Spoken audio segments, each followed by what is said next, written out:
Quote, shortly after Heber's return from England, he was introduced to the doctrine of plural marriage directly through a startling test, a sacrifice that shook his very being and challenged his faith to the ultimate. He had already sacrificed homes, possessions, friends, relatives, all worldly rewards, peace and tranquility for the restoration. Nothing was left to place on the altar save his life, his children, and his wife.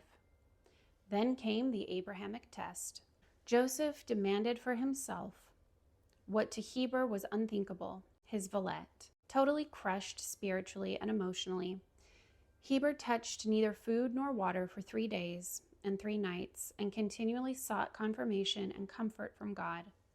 On the evening of the 3rd day, some kind of assurance came, and Heber took Villette to the upper room of Joseph's store on Water Street. The prophet wept at this act of faith, devotion, and obedience. Joseph had never intended to take Villette. It was all a test. End quote. Heber C. Kimball, Mormon Patriarch and Pioneer, page 93. If Joseph's polygamous and polyandrous marriages are innocuous dynastic sealings meant for the afterlife, as the church and apologists are now theorizing, and Joseph wanted to dynastically link himself to Kimball family, why was Apostle Heber C. Kimball so troubled by Joseph's command for his wife that he touched neither food nor water for 3 days and 3 nights? Out of the 34 women, 7 of them were teenage girls as young as 14 years old. Joseph was 37 years old when he married 14-year-old Helen Mar Kimball, 23 years his junior. Even by 19th century standards, this is shocking. Update. The church now admits that Joseph Smith married Helen Mar Kimball several months before her 15th birthday in its October 2014 Plural Marriage in Kirtland and Nauvoo essay. Joseph took 14-year-old Helen Mar Kimball's hand in marriage after his disturbing Abrahamic test on her father. Heber, while promising Helen and her family eternal salvation and exaltation if she accepted, quote, just previous to my father's starting upon his last mission, but one to the eastern states, he taught me the principle of celestial marriage, and having a great desire to be connected with the prophet Joseph, he offered me to him. This I afterwards learned from the prophet's own mouth. My father had but one ewe lamb, but willingly laid her upon the altar.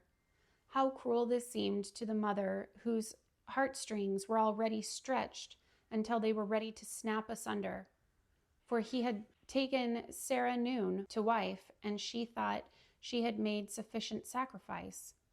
But the Lord required more. I will pass over the temptations which I had during the 24 hours after my father introduced to me the principle and asked me if I would be sealed to Joseph, who came next morning with my parents. I heard him teach and explain the principle of celestial marriage, after which he said to me, if you will take this step, it will ensure your eternal salvation and exaltation, and that of your father's household, and all of your kindred. End quote. This promise was so great that I willingly gave myself to purchase so glorious a reward. None but God and angels could see my mother's bleeding heart.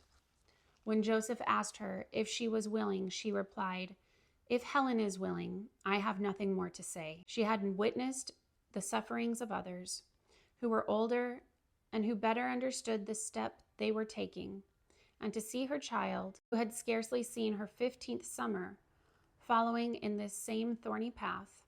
In her mind, she saw the misery which was as sure to come as the sun was to rise and set, but it was all hidden from me. End quote. Helen Mar Kimball Whitney, 1881. Autobiography, A Woman's View. BYU Religious Study Center, 1997, page 482 through 487. Why all the agony and anguish if this was an innocuous dynastic link and sealing for the afterlife?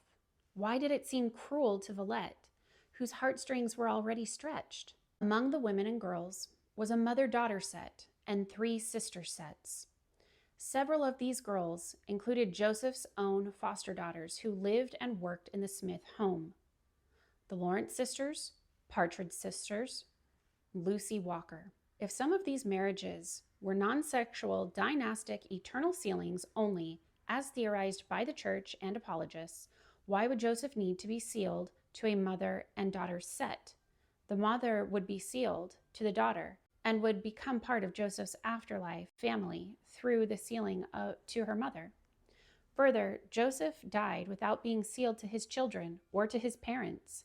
If a primary motive of these sealings was to be connected in the afterlife as claimed by the church and apologists, what does it say about Joseph's priorities and motives to be sealed to a non-related and already married woman, Patty Sessions, and her 23-year-old already married daughter, Sylvia Sessions, than it was to be sealed to his own parents and to his own children? Joseph was married and sealed to at least 22 other women and girls before finally being sealed to his first legal wife, Emma, on May 28, 1843. Emma was not aware of most of these other girls and women and their marriages to her husband. Why was elect lady Emma, the 23rd wife, to be sealed to Joseph?